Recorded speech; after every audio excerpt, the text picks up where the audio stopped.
Burger King racheté par McDonald's sur Twitter, le Samsung Galaxy S4 annoncé le 14 mars, Ubuntu sur tablette et la question du jour, quel smartphone pour les seniors? Salut à tous, nous sommes le mardi 19 février 2013, c'est le Fresh News du jour, c'est parti. This is funky fresh. This is funky fresh.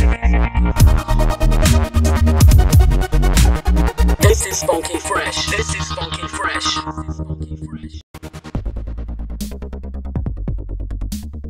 Petit événement hier soir sur Twitter, le compte de Burger King s'est soudainement pris d'amour pour les double cheese, les Big Mac et les Happy Meal. Oui, vous avez bien entendu, Burger King a fait de la pub pour son principal concurrent, McDo. Il en a même adopté le logo pour finalement annoncer que Burger King avait été racheté par McDonald's.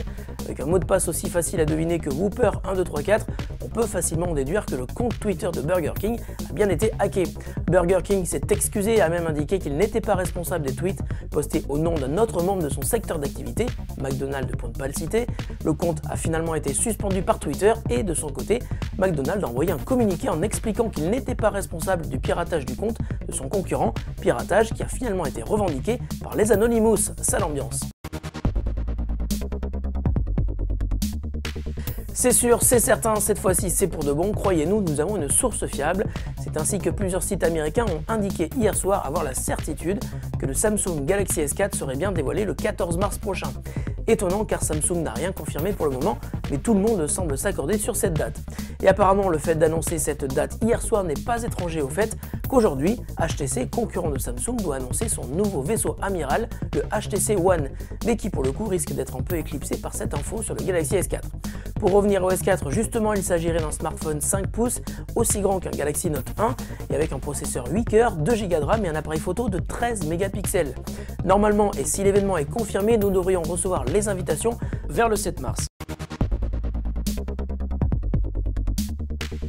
Après avoir fait forte impression avec sa démo de Ubuntu OS pour smartphone que l'on attend fermement, Canonical, éditeur de la plus populaire des distributions Linux, nous présente aujourd'hui une version spécialement adaptée aux tablettes. À l'heure où nous tournons, rien n'a été dévoilé, mais un compteur affiché sur le site de Canonical nous donne rendez-vous dans la journée pour découvrir une annonce concernant son OS sur tablette. Inutile d'imaginer pouvoir installer Ubuntu sur iPad, en revanche, il devrait être facile de le faire sur une tablette Android. Nous en saurons plus dans la journée. À suivre. La question du jour nous vient de Mireille qui nous regarde tous les jours et qui en a marre que je fasse des gestes avec mes mains, comme ça, et qui nous demande « Existe-t-il des smartphones adaptés aux seniors ?» Alors bonjour Mireille, ravi de voir que tu es attentive à ce que je fais essayer de faire autre chose avec mes mains. Effectivement, à ce jour, les téléphones adaptés aux seniors sont loin d'être des téléphones évolués, comme la gamme Doro par exemple, mais cela devrait changer grâce au constructeur japonais Fujitsu, qui est très peu connu pour ses smartphones et pour preuve, ses produits n'étaient jamais sortis du Japon. Mais pour la première fois, ah bah tiens j'ai sorti mes mains. Mais pour la première fois, la marque va donc vendre des smartphones hors de ses frontières et c'est en France que les premiers modèles vont arriver.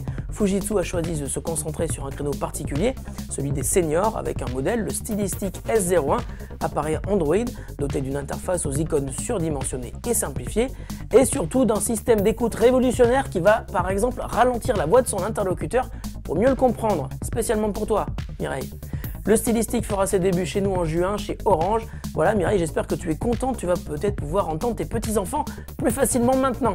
Fresh News, c'est fini pour aujourd'hui, on se retrouve demain pour de nouvelles news toujours aussi fraîches et de nouveaux gestes avec mes mains. Salut à tous, bonne journée.